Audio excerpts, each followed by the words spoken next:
ตั้งแต่เรื่องเส้นเทียดก็บ้านมาจูบมันไตรมาจำนวนจูบยอดมันไตรปฏิมาจำนวนอันนั้นคือชีเรื่องธรรมดาแต่ยังจูบทอดรูปอันนั้นคือบาสรบสักได้มากกว่าบ้านทัวร์การทอดรูปชราจมูกหนึ่งบรรดาปฏิเนี่ยปัจจัยเราแต่พอดคือมันเวียนบ้านดมกับโพนิติจมูกหนึ่งปฏิบารังคือบารังบ้านเป็นเปะไอ้หนึ่งกู้กับลูกกู้เพลย์ไอ้กัมพูชีได้เป็นในท่าการได้บารังกู้เพลย์ไอ้กัมพูชีได้นั้นมันเวียนชีเลือกตีมวยตีมันเวียนชีเลือกตีมวยตีได้แต่บารังบ้านกู้ไอ้กัมเพลย์ไอ้กัมพูชีได้ให้หนึ่งจังเรศาตำแหน่งตำแหน่งซีจมูกจมูกหนึ่งปฏิกัมพูชีให้เกียรติได้กู้ตำแหน่งตำแหน่งรอจมูกปฏิกัมพูชีบารังบ้านฟื้นมันเป็นทำไมที่ฟื้นตั้งปีชนะมาปนบนโดยเก้าสิบมุ้ยชนะมาปนบนเก้าสิบมุ้ยบารังบ้านกู้เพลย์ไอ้กัมพูชีได้ไอ้กัมพูชีนึงได้เลยเพลย์ที่ประเทศต่างๆไอ้เพลย์ประเทศกัมพูชีนึงเมียนโบราณที่ต่างๆไอ้ประเทศกัมพูชีนึงแต่ตัวบ้านเนอไอ้กรีดไอ้ประเทศกัมพูชีแต่ตัวบ้านการอภิวัตรโคตรดอลประเทศฮัตเลใครจะบอกผมไปนึงช่วยประเทศกัมพูชีเอาลุยรอบป้อนเลี้ยง$ដើម្បីก่อสร้างประเทศกัมพูชีប៉ុន្តែរហូតមកដល់ថ្ងៃនេះលោកហ៊ុនសែនគាត់អត់បានដើរតាមផ្លូវដែលបារាំងបានគូឲ្យទេគាត់ដើរតាមផ្លូវចិនគាត់ដើរតាមផ្លូវយួនគាត់ដើរតាមផ្លូវលទ្ធិកុម្មុយនីផ្ដាច់ការរហូតដល់ប្រទេសកម្ពុជាយើងនឹងគេត្រូវបានដាក់ប្រទេសកម្ពុជានឹងខ្លាយទៅជាមជ្ឈមណ្ឌលក្រុមអ ுக ្រិតកម្មច្របោកអានឹងជាផ្លូវមួយដែលលោកហ៊ុនសែននឹងគាត់អត់បានដើរឥឡូវវិលមកកូនវិញលោកហ៊ុនម៉ាណែតវិញតែលោកហ៊ុនម៉ាណែតនឹងដើរតាមផ្លូវដែលបារាំងបានគូទេឆ្នាំ2025នេះយើងនឹងសង្កេតមើលទាំងអស់គ្នាផ្លូវដែលបារាំងបានដាក់ឲ្យគឺផ្លូវលទ្ធិប្រជាធិបតេយ្យផ្លូវដែលដូចដែលបានរៀបរាប់ពីមុនមកផ្លូវលទ្ធិប្រជាធិបតេយ្យទី1ផ្លូវដែលបារាំងគូឲ្យទី2គឺឲ្យកម្ពុជានឹងបើកលំហលទ្ធិប្រជាធិបតេយ្យគោរពសិទ្ធិមនុស្សហើយយកសន្ធិសញ្ញាទីក្រុងប៉ារីសយកអនុវត្តដើម្បីឲ្យកម្ពុជានឹងទទួលបាននូវភាពរុងរឿងអានឹងផ្លូវទី2ចំណុចមួយទៀតដែលបារាំងបានគូបញ្ជាក់គឺតាក់ទងជាមួយនឹងការប្តឹងទៅ ICJ បារាំងបានបើកផ្លូវឲ្យបារាំងបានបង្ហាញអំពីឯកសារបារាំងបានធានានឹងជួយកម្ពុជាផ្ដល់ឯកសារគ្រប់បែបយ៉ាងដើម្បីឲ្យកម្ពុជានឹងឈ្នះលើផ្លូវដោះស្រាយបញ្ហាដោយយកយន្តការអន្តរជាតិទៅដោះស្រាយអានឹងជាផ្លូវដែលបារាំងបានចង្អុលបង្ហាញឲ្យលោកហ៊ុនម៉ាណែតហើយនឹងគណៈបកប្រជាជននឹងដែរប៉ុន្តែសួរថាតើលោកហ៊ុនម៉ាណែតនឹងដើរតាមឬមិនដើរតាមអានេះយើងអត់ដឹងទេប៉ុន្តែបារាំងបានចង្អុលបង្ហាញហើយអានឹងជាផ្លូវមួយទៀតជាចំណុចមួយទៀតដែលបារាំងបានចង្អុល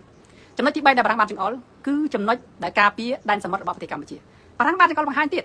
តាំងពីលោកចាក់ពេលលេដែលនៅក្នុងជាស្ថានទូតឯកអគ្គរដ្ឋទូតបារាំងប្រចាំប្រទេសកម្ពុជាគាត់បានចង្អុលបង្ហាញហើយចំនួនព្រំដែនរវាងប្រទេសកម្ពុជានិងប្រទេសជិតខាងគឺកម្ពុជាត្រូវតែចូលជាសមាជិករបស់អង្គការ UN គ្រោះត្រូវផ្ដល់បច្ចៈបានដើម្បីឲ្យមានភាពស្របច្បាប់ដើម្បីឲ្យខ្លាយទៅជាច្បាប់មួយការពារបូរណភាពទឹកដីបានបារាំងបានចង្អុលបង្ហាញហើយលោកហ៊ុនម៉ាណែតក៏បានដឹងលោកហ៊ុនសែនក៏បានដឹងឥឡូវលោកអេម៉ានូអែលម៉ាក្រុងនឹងក៏បានរំលឹកទៀតឲ្យបារាំងឲ្យកម្ពុជានឹងផ្ដល់បច្ចៈបានលើច្បាប់សមុទ្រឲ្យបានប្រញាប់ដើម្បីអាចការពារបូរណភាពទឹកដីបានហើយអានឹងជាប្លង់មួយជាយុទ្ធសាស្ត្រមួយដែលបារាំងចង្អុលបង្ហាញបារាំងចង្អុលបង្ហាញចំណុចទី4គឺបារាំងចង្អុលបង្ហាញឲ្យប្រទេសកម្ពុជាឲ្យលោកហ៊ុនម៉ាណែតនឹងដើម្បីរក្សាទំនាក់ទំនងល្អស៊ីជម្រៅជាមួយនឹងប្រទេសកម្ពុជាណាត្រូវតែចាប់អ ுக ្រិតជនដែលបានសម្លាប់លោកលឹមគិនយ៉ាខ្មែរសមាជិកតំណាងរាស្ត្រខ្មែរសញ្ជាតិបារាំង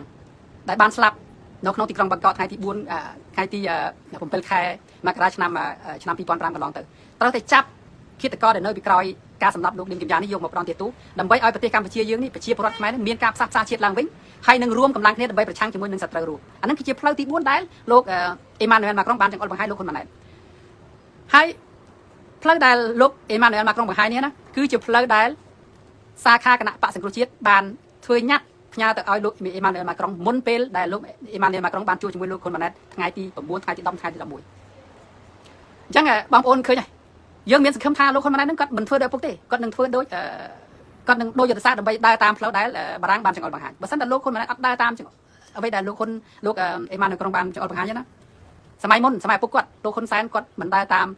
អ្វីដែលបារាំងបានចង្អុលបង្ហាញលោកហ្វ្រង់ស៊ួអឡង់ចង្អុលបង្ហាញឲ្យយកផែនទីយកទៅវាស់ឲ្យប្រាយច្បាប់ដែលសន្ធិសញ្ញាទីក្រុងប៉ារីសយកទៅអនុវត្តគាត់មិនធ្វើតាមធ្វើឲ្យខ្មែរបាត់កោះត្រល់បាត់ដែនដីដែនទឹកមួយចំនួននៅក្នុងប្រទេសកម្ពុជាហើយជាដែនលោកហ៊ុនម៉ាណែតលោកអេម៉ានូអែលម៉ាក្រុងបានចង្អុលបង្ហាញផ្លូវទៀតឲ្យដឹងទៅតុលាការ ICJ ឲ្យយកឯកសារដែលបារាំងមានសន្ធិសញ្ញាឧបសម្ព័ន្ធបារាំងសៀមឆ្នាំ1904និងឆ្នាំ1907យកទៅប្តឹងតុលាការ ICJ ហើយវាស់វែងព្រំដែនប្រសិនបើលោកហ៊ុនម៉ាណែតអត់ដើរតាមលោកហ៊ុនម៉ាណែតនឹងបាត់កោះគុជអញ្ចឹងមានន័យថាបើបាត់ធ្វើឲ្យបាត់កោះត្រល់ដោយសារតែមិនដើរតាមបារាំងកូនមិនដើរតាមបារាំងទៀតធ្វើឲ្យបាត់កោះគុជមួយទៀតអានឹងលោកហ៊ុនម៉ាណែតជាអ្នកទទួលខុសត្រូវក្នុងប្រវត្តិសាស្ត្ររបស់ប្រទេសកម្ពុជាយើងបាទខ្ញុំសង្កេតខ្លីត្រឹមហ្នឹងហើយខ្ញុំចង់វិលមករឿងភាពជោគជ័យនិងមិនជោគជ័យរបស់ដំណើរទស្សនកិច្ចឬក៏ដំណើរការទូតរបស់ប្រទេសកម្ពុជាចំណុច2ដែលខ្ញុំចង់លើកខ្លីៗទី1គាត់បរាជ័យនៅក្នុងការចរចាពន្ធទៅអាមេរិកលោកប្រាក់សុខុនបានធ្វើដំណើរទៅអាមេរិកត្រឡប់មកវិញតែទីអត់បានទទួលពន្ធនេះសោះការចរចា4លើក2លើកគឺចរចាជាមួយនឹង Teleconference គឺដោយប្រយោលជាមួយនឹងអាមេរិកហើយនឹងកម្ពុជា2លើកអត់បានជោគជ័យមួយលើកទៀតគឺទៅផ្ទាល់លោកប្រាក់សុខុនបាននាំប្រតិភូជិះកប៉ាល់ហោះទៅផ្ទាល់ដើម្បីធ្វើការចរចាអត់បានទទួលបានបរាជ័យឥឡូវខែនេះទៅម្ដងទៀតត្រឡប់មកវិញអត់ទទួលបានជោគជ័យទៀតអញ្ចឹងមានន័យថាការទូតរបស់លោកប្រាក់សុខុនគឺបរាជ័យទី1បរាជ័យទី2គឺមកសហភាពអឺរ៉ុបនេះមកអឺរ៉ុបនេះគឺជួបជាមួយនឹងប្រធានរបស់អឺរ៉ុបគណៈកម្មការអឺរ៉ុបប៉ុន្តែអត់ទទួលបាននៅការអនុគ្រោះពន្ធ EBA ហ្នឹង 20% ដែលអឺរ៉ុបបានកាត់ហ្នឹងអត់ទទួលបានវិញទេអញ្ចឹងមានន័យថាគាត់បរាជ័យទី2អញ្ចឹង ដំណើរការទូតរបស់លោកប្រាក់សុខុនគឺបរាជ័យទៅអាមេរិកក៏បរាជ័យមកអឺរ៉ុបក៏បរាជ័យហ្នឹងខ្ញុំចង់សង្ខេបទៅណាខ្ញុំវិលមកវិញខ្លីតាក់ទងជាមួយនឹងមូលហេតុដែលបងប្អូនគាត់បានដាក់សំណួរសួរថាហេតុអីបានមិនឃើញគណៈបកសង្គ្រោះជាតិរៀបចំបាតកម្មប្រឆាំងជាមួយនឹងលោកហ៊ុនម៉ាណែតនៅពេលដែលគាត់មានវេទមាននៅក្នុងសន្និសីទសមុទ្រមហាសមុទ្រស្ដីពីមហាសមុទ្ររបស់អង្គការសហជីវជាតិលើកទី3បងប្អូនច្រើនណាស់បានដាក់សំណួរមកខ្ញុំសួរមកខ្ញុំហើយអ្នកខ្លះឆាតមកខ្ញុំទៅសួរនៅក្នុង inbox របស់ខ្ញុំសូមបញ្ជាក់ថាបន្ទាប់ពីយើងមានការប្រជុំគណៈកម្មការនយោបាយរបស់ប្រទេសបារាំងយើងសម្រេចចិត្តថាយើងដូរយុទ្ធសាស្ត្រនេះមិនមែនថាយើងឈប់ប្រឆាំងគ្រប់គ្រងលោកហ៊ុនម៉ាណែតទេគឺយើងដូរយុទ្ធសាស្ត្រត្រង់ថានៅពេលដែលប្រទេសយើងកំពុងតែជួបប្រឈមមុខគ្នាជាមួយនឹងសត្រូវគឺសៀមដែលរំលោភឈ្លានពានទឹកដីរបស់ប្រទេសកម្ពុជាយើងចង់បង្ហាញថាខ្មែរយើងដែលនៅក្រៅប្រទេសណាខ្មែរយើងដែលជាគណៈបកប្រឆាំងយើងមិនមែនប្រឆាំងកាប់មុខប្រឆាំងដើម្បីបំផ្លាញប្រទេសជាតិយើងទេយើងចង់រក្សាកាយចង់បង្ហាញកាយវិការថាយើងគឺគ្រប់គ្រងកងទ័ពរបស់យើងដែលនៅក្នុងជួរមុខដែលប្រឆាំងជាមួយសត្រូវយើងចង់បង្ហាញថាយើងជាខ្មែរយើងសាមគ្គីជាមួយខ្មែរគ្នាឯងយើងអត់ប្រឆាំងជាមួយខ្មែរគ្នាកាប់មុខទេអញ្ចឹងហើយបានយើងមិនបាតកម្មប្រឆាំងលោកហ៊ុនម៉ាណែតដើម្បីឲ្យរូបភាពអាក្រក់នេះដូចជារូបភាពរបស់ពួកគេហៅថាពួកថៃជ្រុលនិយមដើម្បីធ្វើបាតកម្មប្រឆាំងជាមួយក្រុមប្រឆាំងថៃយើងអត់មាននៅក្នុងប្រទេសបារាំងនៅក្នុងអ្នកប្រជាធិបតេយ្យមិនមែនជាក្រុមជ្រុលនិយមទេបើសូមបងប្អូនកែសម្រួលយើងជាអ្នកជាតិនិយមនៅពេលណាដែលជាតិយើងត្រូវការយើងគឺយើងលះបង់អ្វីទាំងអស់យើងទម្លាក់ចោលនៅនាការប្រឆាំងផ្សេងៗទៀតដែលយើងធ្លាប់តែធ្វើមកគឺយើងទម្លាក់ចោលគឺយើងចង់បានឲ្យសាមគ្គីភាពរវាងខ្មែរនិងខ្មែរដើម្បីដោះស្រាយបញ្ហាសត្រូវយើងតែមួយគឺបរទេសមិនមែនសត្រូវខ្មែរគ្នាឯងទេចំណុចនេះហើយដែលបងប្អូនឃើញខ្មែរយើងនៅក្នុងប្រទេសបារាំងអ្នកប្រជាធិបតេយ្យមិនបានទៅឈោបាតកម្មប្រឆាំងលោកហ៊ុនម៉ាណែតទី2គឺយើងចង់ទុកមុខទុកមាត់ឲ្យលោកហ៊ុនម៉ាណែតនៅក្នុងការចរចានៅក្នុងការស្វែងរកឯកសារជាមួយនឹងប្រធានាធិបតីបារាំងឲ្យបានជោគជ័យគឺជាជោគជ័យរបស់ខ្មែរយើងទាំងអស់គ្នាមិនមែនជោគជ័យរបស់គណៈបកប្រជាជនមិនមែនជោគជ័យរបស់គណៈបកសង្គ្រោះជាតិគឺជោគជ័យរបស់ខ្មែរយើងទាំងមូលប្រសិនបើឯកសារបានដល់ដៃបើសិនបើយើងដាក់ពាក្យប្តឹងហើយយើងទទួលបានអ្វីដែលយើងចង់បានពីប្រាសាទតាមមន់ទុយតាមមន់ធំប្រាសាទតាកបីវាលអេនទ្រីប្រាសាទស្តុកកក់ហើយនឹងកោះគុតឯជាដើមណាបើសិនបើយើងបានអស់របស់ទាំងនោះគឺជាជោគជ័យមួយរបស់ខ្មែរយើងទូទាំងពិភពលោកជោគជ័យរបស់ជាតិយើងមិនមែនជោគជ័យរបស់គណៈបកណាមួយទេហើយខ្ញុំសូមអំពាវនាវឲ្យបងប្អូនថ្ងៃនេះថាឈប់ចោតប្រកាន់ខ្មែរគ្នាឯងថានេះក្បត់ជាតិថាអានោះនឹងគណៈបកប្រឆាំងកាប់មុខក្រមជ្រុលនិយមអត់មានទេបងប្អូនឃើញហើយបងប្អូនឃើញនៅភ្នែកហើយអត់យើងអត់មានទៅធ្វើបាតកម្មប្រឆាំងជ្រុលនិយមជាមួយនឹងមេដឹកនាំខ្មែរយើងអត់ធ្វើទេអ្វីដែលយើងមើលឃើញថាខូចប៉ះពាល់ផលប្រយោជន៍ជាតិដែលឃើញខ្មែរយើងបែកបាក់យើងអត់ធ្វើទេគឺយើងធ្វើមានហេតុផលរបស់យើងដែលយើងធ្វើគឺយើងធ្វើដើម្បីឲ្យជាតិយើងរុងរឿងអញ្ចឹងហើយបានយើងបងប្អូនមិនឃើញខ្មែរនៅក្នុងប្រទេសបារាំងធ្វើបាតកម្មនេះគឺចម្លើយតែមួយគត់ទីមួយយើងមិនចង់បង្ហាញថៃថាយើងបែកបាក់គ្នាព្រោះនៅក្នុងគណៈប្រឆាំងថៃគេកំពុងតែធ្វើបាតកម្មប្រឆាំងគ្នាគេហើយខ្មែរយើងនៅក្នុងគណៈទេសៈនេះគឺយើងចង់បង្ហាញប្រជាពលរដ្ឋខ្មែរនៅក្នុងនិងក្រៅប្រទេសទាហានកងទ័ពរបស់យើងថាយើងនៅជាមួយគាត់យើងច្បាំងជាមួយគាត់យើងគ្រប់គ្រងគាត់យើងលើកទឹកចិត្តគាត់អញ្ចឹងហើយបានយើងអត់ធ្វើបាតកម្មពេលដែលលោកហ៊ុនម៉ាណែតបានមកធ្វើទស្សនកិច្ចនៅក្នុងប្រទេសបារាំងប្រហែលថ្ងៃខាងមុខនេះបាទអញ្ចឹងខ្ញុំថែមមួយចំណុចទៀតត្រង់តាក់ទងជាមួយនឹងការរៀបចំឯកសារដើម្បីប្តឹងទៅតុលាការ ICJ ខ្មែរយើងមានឯកសារគ្រប់គ្រាន់អស់ហើយប៉ុន្តែខ្មែរយើងធ្វើការយឺតយ៉ាវជាទីបំផុតខ្ញុំអាចនិយាយថាយឺតយ៉ាវយើងមើលឃើញមកដល់ពេលនេះយើងទើបតែនឹងបានរៀបចំគណៈកម្មការដើម្បីទទួលបន្ទុកនៅក្នុងការរៀបចំឯកសារទៅប្តឹងយើងទើបតែនឹងធ្វើបានមួយជំហានទូចទេបងប្អូនមួយជំហានទូចបំផុតហើយថៃគេបានដើរមុនយើងច្រើនណាស់គេដើរមុនយើងយ៉ាងម៉េចថៃគេបានមកដល់ទីក្រុងប៉ារីសហើយគេមើលឃើញឯកសារហ្នឹងវាមិនអំណោយផលដល់គេហួសទៅប្រទេសស៊ូអែតគេបានចុះកងត្រាទិញយន្តហោះចម្បាំងដើម្បីទៅគម្រាមខ្មែរហើយផ្នែកខាងនៅក្នុងប្រទេសវិញយើងមើលឃើញកងទ័ពជើងទឹករបស់គេបានហៅយកសម្ព័ន្ធយោធាមកអង្គុយស្ដាប់របស់គេយកផែនទីខ្លាំងៗយកមកផ្សាយឲ្យបរទេសបានដឹងថាយើងនឹងកំពុងឈ្លានពានទឹកដីរបស់គេហើយអន្តរជាតិមួយចំនួនគេឆ្ងល់គេឆ្ងល់ហើយគេថាហេតុអីបានជាខ្មែរយើងជនរងគ្រោះតែយើងនេះរៀបចំឯកសារដើម្បីប្តឹងទៅតុលាការអន្តរជាតិប៉ុន្តែថៃដែលជាខ្មែរយើងដែលជារំលោភថៃគេថាយើងរំលោភថៃរំលោភដីថៃយើងរំលោភគេបែរជាយើងរៀបឯកសារដើម្បីប្តឹងទៅតុលាការ ICJ ប៉ុន្តែថៃជាជនរងគ្រោះសោះបែរជាមិនចង់ទៅប្តឹងទៅតុលាការ ICJ អាហ្នឹងជាគាត់តែយើងសួរដល់ចម្ងល់ឆ្ងល់ប៉ុណ្ណឹងយើងដឹងថាថៃគេវាកំពុងតែរកល្បិចដើម្បីបោកប្រាស់ប្រជាពលរដ្ឋខ្មែរហើយចំណុចនេះដែលខ្ញុំចង់បកស្រាយកំគឺថែមចំណុចមួយខ្លីទៀតអានឹងគឺដូចគ្រឿងខ្លែងថាបាននៅពេលដែលខ្មែរយើងមានជួបបញ្ហាហើយសត្រូវមើងងាយប្រមាណមើងងាយយើងចឹងខ្មែរយើងត្រូវតែប្រកាន់អរិយាប័ត្រតឹងរឹងហើយបង្ហាញនូវសាមគ្គីភាពយើងមើលឃើញចំណុចមួយដែលខ្ញុំចាប់អារម្មណ៍គឺនៅពេលដែលអាមេរិកសម្លុតគម្រាមប្រទេសកាណាដាឲ្យដាក់ទណ្ឌកម្មកាណាដាមួយចំនួនកាណាដាបានឆ្លើយតបវិញយ៉ាងម៉េចកាណាដាធ្វើពហិការមិនទិញរបស់អាមេរិកមិនមកលេងនៅប្រទេសអាមេរិកហើ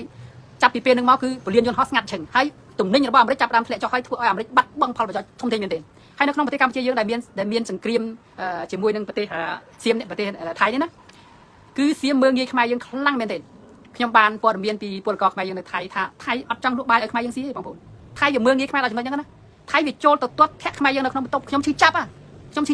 ព្រោះអីខ្ញុំបានធ្លាប់បានឈឺចាប់ពេលដែលខ្ញុំរត់ឆ្លងដែនពីប្រទេសកម្ពុជាមកចូលក្នុងជំរំមកដីថៃណាខ្ញុំឃើញថៃវាទាត់វាធាក់ខ្មែរវាធ្វើបាបខ្មែរដូចសត្វដេរឆាន ខ្ញុំអត់ទៅលេងស្រុកថៃជិះវៀងស្រុកថៃគឺខ្ញុំមិនជន់ដៃស្រុកថៃសុកចិត្តបើជិះយន្តហោះវៀងពីសម័យហ្នឹងខ្ញុំសុកចិត្តទៅជិះយន្តហោះទៅស្រុកយួនជិះយន្តហោះមកប្រទេសសិង្ហបុរីខ្ញុំអត់ជន់ដៃថៃរហូតដល់លើកក្រោយដែលខ្ញុំគ្មានជំរឿនដែលខ្ញុំត្រូវទៅធ្វើមាតុភូមិនិវត្តន៍ថៃ9វិច្ឆិកាខ្ញុំត្រូវទៅថៃក្រោយពីហ្នឹងគឺខ្ញុំអត់ជន់ដៃថៃដោយសារតែគឺខ្ញុំឈឺចាប់ពេលដែលខ្ញុំរងគ្រោះដោយសារថៃមើងងាយខ្មែរសម័យហ្នឹងអញ្ចឹងសម័យនេះឆ្នាំ2025នេះខ្ញុំសន្យាថាបើខ្ញុំមិនមានអីចាំបាច់ខ្ញុំមិនជន់ដៃថៃចរិតខាខ្ញុំសុកចិត្តបើជិះយន្តហោះវៀងប្រទេសសិង្ហបុរីយន្តហោះប្រទេសសិង្ហបុរីថ្លៃជាង400ខ្ញុំសុកចិត្តជិះយន្តហោះប្រទេសសិង្ហបុរីថ្លៃជាងខ្ញុំអត់ជិះយន្តហោះថៃទេខ្ញុំអត់ជន់ដៃថៃទេគឺនេះគឺការជិះចាប់របស់ខ្ញុំត្រូវបង្ហាញនៅគំនិតអ្នកជាតិនិយមខ្ញុំមិនមែនអ្នកមនុស្សជ្រុលនិយមទេគំនិតអ្នកជាតិនិយមយើងមិនបាច់ចាំទៅធ្វើសង្គ្រាមច្រើនទេប្រជាពលរដ្ឋខ្មែរមិនទិញរបស់ថៃមិនប្រើប្រាស់របស់ថៃតេហិកាតែប៉ុណ្្នឹងគឺថៃវានឹងដឹងខ្លួនហើយវាថាវានឹងឈប់ឆ្លើយដាក់ខ្មែរយើងវានឹងឈប់មើងងាយខ្មែរយើងបងប្អូនខ្មែរវាក្នុងเพจរបស់ថៃមួយអតីតរដ្ឋមន្ត្រីរបស់ថៃប្រមាថមើងងាយថាបង្ងាត់មើលប្រមាថមើងងាយខ្មែរថាខ្មែរនឹងជាសត្វដេរឆានជាពូជដេរឆានឈឺចាប់ណាបងប្អូនអាការឈឺចាប់នឹងហើយបានខ្ញុំថាស្អីដែលតំណែងដែលមានតែអសរតៃឈ្មោះថៃគឺខ្ញុំមិនប្រើចរិតខាតទោះបីតំណែងផ្សេងទៀតមានតម្លៃថៃគឺខ្ញុំសុខចិត្តប្រើសូមបើខ្ញុំអត់លុយខ្ញុំអត់ប្រើតែម្ដងមិនខ្វះទេតំណែងមកខ្មែរហើយប្រជាពលរដ្ឋខ្មែរនៅក្នុងតាមជាដែនគាត់និយាយប្រាប់ហើយគាត់ថាបន្ទាប់ពីថៃបិទរបងជាដែនមកផ្លេតមកណាតំណែងរបស់ខ្មែរយើងនឹងចាប់ផ្ដើមមានតម្លៃហើយគាត់លក់បានអីវ៉ាន់លក់បានច្រើនអញ្ចឹងបងប្អូនទិញតំណែងខ្មែរយើងឲ្យមានគំនិតជាតិនិយមឡើងកុំឲ្យយើងស្អប់ថៃគេមើងងាយហើយយើងនៅតែប្រើរបស់គេបើប្រទេសណាដែលគេមើងងាយយើងត្រូវពាក់ឯកាកុំទិញអានឹងហើយជាគំនិតជាតិនិយមមិនមែនជាគំនិតជ្រុលនិយមទេហើយកុំទៅជឿលោកហ៊ុនសែនហ្នឹងអ្នកដែលនិយាយអញ្ចឹងគឺអ្នកដែលជ្រុលនិយមធ្វើឲ្យមានរើអើងជាតិសាសន៍មិនមែនរើអើងជាតិសាសន៍ទេគេធ្វើមកលើយើងមុនដូចអាមេរិកអញ្ចឹងធ្វើមកលើកាណាដាប្រទេសកាណាដាធ្វើត្រឡប់ទៅវិញឆ្លើយតបដោយមើងម៉ាត់ទៅវិញយើងមិនមែនជាសត្វធាតុឲ្យគេប្រមាថមើងងាយតាមចិត្តទេអានឹងហើយជាចំណុចសំខាន់ដែលបងប្អូនត្រូវតែធ្វើហើយប្រកាន់ជំហររបស់យើងកុំឲ្យខ្មែរងើបមួយវាយមួយដល់ពេលពួកសៀមប្រហែលម្សិលមិញយើងឃើញដាក់បង្គោលដាក់ខ្សែលួសមកពត់យកដីរបស់ខ្មែរហើយខ្មែរយើងអត់ហ៊ានឆ្លើយតបជាមួយគេហើយគេកាន់តែបានចិត្តចេះតែរំលោភមកយកដីខ្មែរអាហ្នឹងណាខ្ញុំចង់និយាយអំពី space របស់បារាំងមួយអធិរាជរបស់ណាប៉ូឡេអុងអធិរាជណាប៉ូឡេអុងនិយាយថាម៉េចអធិរាជណាប៉ូឡេអុងនិយាយថាបើតបជាឆ្កែណាបើតបជាខ្លាបើមានតបជាខ្លាណាតែបើមេដឹកនាំនឹងជាឆ្កែណាតបនឹងច្បាំងដោយសត្វឆ្កែអញ្ចឹងប៉ុន្តែបើតបជាឆ្កែហើយមេដឹកនាំនឹងជាខ្លាណាគឺតបច្បាំងសាហាវដោយខ្លាអញ្ចឹងខ្មែរយើងណាខ្ញុំមើលតែហ៊ាននៅក្នុងជ័យដែរណាគាត់ខ្លាហានខ្លាំងគាត់ឈឺចាប់ណាគាត់ចង់ច្បាំងដើម្បីការពារបូរណភាពទឹកដីអញ្ចឹងគាត់និយាយប្រាប់ថាបើសិនយើងជាមេតបកម្ពុជាដូចជាហ៊ុនសែនហ៊ុនម៉ាណែតណាបើគ្មានសេចក្តីក្លាហាននៅក្នុងការបញ្ជាតបច្បាំងបើខ្លាចងាប់បើខ្លាចសង្គ្រាមកុំធ្វើមេតបចោះចេញទៅព្រោះមេតបគឺអត់ខ្លាចសង្គ្រាមទេអត់ខ្លាចច្បាំងទេអត់ខ្លាចងាប់ទេគឺច្បាំងដើម្បីការពារបូរណភាពទឹកដីអានឹងតបខ្មែររបស់យើងគាត់និយាយអញ្ចឹងណាខ្ញុំពេលខ្ញុំទៅភ្នំប្រាសាទព្រះវិហារណាមេតបខ្មែរនៅប្រាសាទព្រះវិហារចង្អុលប្រាប់ខ្ញុំថាហ៊ុនមើលនោះភ្នំនឹងគឺជាភ្នំទ្របជាភ្នំរបស់ខ្មែរដែលយើងឈរជើងនឹងខ្ញុំឈរជើងនៅកន្លែងនេះដើម្បីការពារប៉ុន្តែបន្ទាប់ពីលោកហ៊ុនសែនបានបញ្ជាឲ្យដកទ័ពថយយើងបាត់វេលន្ទ្រីយើងបាត់ភ្នំទ្របតែមួយយប់គាត់ថៃវាសាងសង់ផ្លូវឡើងចាក់កស៊ូឡើងទៅឈរជើងនៅលើតំបន់ភ្នំទ្របនឹងយកភ្នំទ្របរហូតដល់សប្តាហ៍ថ្ងៃហើយលោកហ៊ុនសែនអេងក្អាងថាគាត់ច្បាំងឈ្នះតាមពិតពេលដែលលោកហ៊ុនសែនច្បាំងឆ្នាំ2008 2011យើងបាត់វេលន្ទ្រីយើងបាត់ភ្នំទ្របហើយប្រាសាទមួយចំនួនត្រូវបានថៃមកឈរជើងហើយចែកគ្នាឆ្លោះរហូតដល់ថ្ងៃនេះដោយសារស្អីដោយសារតែលោកហ៊ុនសែននឹងប្រើផែនទី